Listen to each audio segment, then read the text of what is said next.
ఈరోజు మేడం పేరు నీలిమ. నాకు అన్లోన్ పర్సన్ అనమాట. బస్సులో పరిచయం. మేడం మ్యారేజ్ అయ్యి 6 years అయింది, కానీ పిల్లలు రాలే. పీసీఓడి ప్రాబ్లం ఉండే, థైరాయిడ్ ఉండే, ఓవర్ వెయిట్ ఉండే.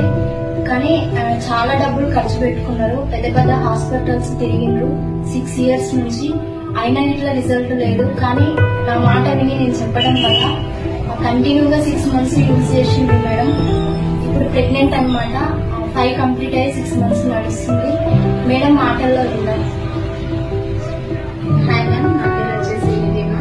యాక్చువల్లీ మ్యారేజ్ వచ్చేసి 7 years అవుతుంది. 7 years నుంచి నేను 1 year గ్యాప్ ఇచ్చిన. 6 years నుంచి నేను కంటిన్యూగా మెడిసిన్ వాడుతున్నాను. ప్రతి హాస్పిటల్లో నేను ట్రీట్మెంట్ తీసుకున్నాను. ఇప్పటికి నా ఖర్చు వచ్చేసి బయట హాస్పిటల్లో వచ్చేసి మ్యాక్సిమం 2,50,000 దాకా ఖర్చు వచ్చేసింది. అండ్ వెస్టేజ్ లో నేను మెడిసిన్స్ తీసుకున్నాను. 6 months కంటిన్యూగా వాడినా. నాకు ప్రాబ్లమ్స్ వచ్చేసి over weight, thyroid and PCOD ఉండే. 6 months ట్రీట్మెంట్ తీసుకున్నాను. మెడిసిన్స్ కంటిన్యూగా వాడినా. నాకు మంచి రిజల్ట్ వచ్చింది. ఇప్పుడు నాకు వచ్చేసి 6 months. సో నేను హ్యాపీ.